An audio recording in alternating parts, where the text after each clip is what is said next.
ಗೃಹಲಕ್ಷ್ಮಿ ಯೋಜನೆಯ ಫಲಾನುಭವಿಗಳ ಮರುಪರಿಶೀಲನೆ ಫಿಕ್ಸ್ ಆಗಿದೆ. ಅನರ್ಹ ಫಲಾನುಭವಿಗಳನ್ನು ಗುರುತಿಸುವುದಕ್ಕೆ ಸರ್ಕಾರ ಮುಂದಾಗಿದೆ.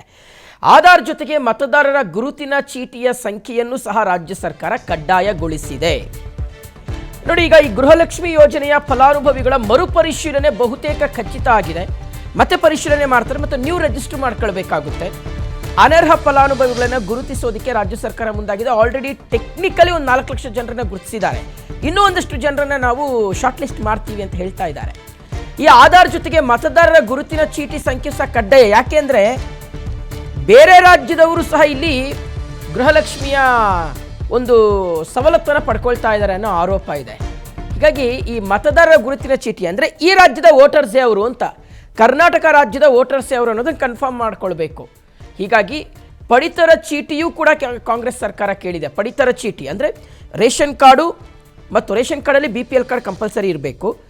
ಎರಡನೆಯದು ಈ ರಾಜ್ಯದ ವೋಟರ್ಸ್ ಅಂತ. ಯಾಕಂದರೆ ಕೆಲವರು ಏನು ಮಾಡ್ತಾರೆ ಅಂದರೆ ಎರಡೆರಡು ಕಡೆಗಳಲ್ಲಿ ರೇಷನ್ ಕಾರ್ಡ್ಗಳನ್ನು ಇಟ್ಕೊಂಡಿರ್ತಕ್ಕಂಥದ್ದನ್ನು ನಾವೇ ನೋಡಿದ್ದೀವಿ. ತಮಿಳ್ನಾಡು, ತುಂಬ ಜನ ತಮಿಳ್ನಾಡವರು, ಆಂಧ್ರದವರೆಲ್ಲ ಈ ಗಡಿ ಭಾಗದಲ್ಲಿ ವಾಸ ಮಾಡ್ತಿರೋರು ಏನು ಮಾಡ್ತಾರೆ ಅಂದರೆ ಎರಡೆರಡು ಕಡೆ ರೇಷನ್ ಕಾರ್ಡ್ ಇಟ್ಕೊಂಡಿದ್ದಾರೆ. ಅಲ್ಲೂ ಸವಲತ್ತು ಪಡ್ಕೊಳ್ತಾರೆ, ಇಲ್ಲೂ ಸವಲತ್ತು ಪಡ್ಕೊಳ್ತಾರೆ.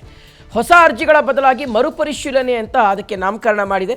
ಹೊಸ ಅರ್ಜಿಗೆ ವಿರೋಧ ವ್ಯಕ್ತವಾದಂಥ ಹಿನ್ನೆಲೆಯಲ್ಲಿ ರಾಜ್ಯ ಸರ್ಕಾರ ಮರುಪರಿಶೀಲನೆ ಮಾಡಲಿಕ್ಕೆ ಮುಂದಾಗಿರುವಂಥದ್ದು. ಹೀಗಾಗಿ ಅಧಿಕಾರಿಗಳನ್ನು ಸಹ ರಾಜ್ಯ ಸರ್ಕಾರ ರೆಡಿ ಮಾಡ್ಕೊಂಡಿದೆ.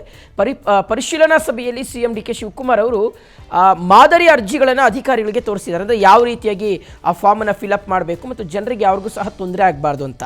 ಯಾಕೆಂದರೆ ತುಂಬ ಜನ ವಯಸ್ಸಾದಂಥವ್ರು ಇರ್ತಾರೆ, ಓದದೇ ಇರ್ತಕ್ಕಂಥವ್ರು ಇರ್ತಾರೆ, ಅವ್ರಿಗೇನು ಗೊತ್ತಾಗಲ್ಲ ಕಣ್ರಿ. ಹಾಗಾಗಿ ಅಧಿಕಾರಿಗಳೇ ಅವ್ರಿಗೆ ಮಾರ್ಗದರ್ಶಕರಾಗಬೇಕು. ಅವರೇ ಹೇಳಿ ಯಾವ ರೀತಿಯಾಗಿ ಆ ನಮೂನೆಯನ್ನು, ಫಾರ್ಮನ್ನು ಭರ್ತಿ ಮಾಡಬೇಕು ಅನ್ನೋದನ್ನು ಹೇಳಿಕೊಡ್ಬೇಕಾಗುತ್ತೆ. ಸೊ ಹಾಗಾಗಿ ಮುಖ್ಯಮಂತ್ರಿಗಳು ಅಧಿಕಾರಿಗಳಿಗೂ ಸಹ ಟ್ರೈನಿಂಗ್ ಕೊಡ್ತಾ ಇದ್ದಾರೆ.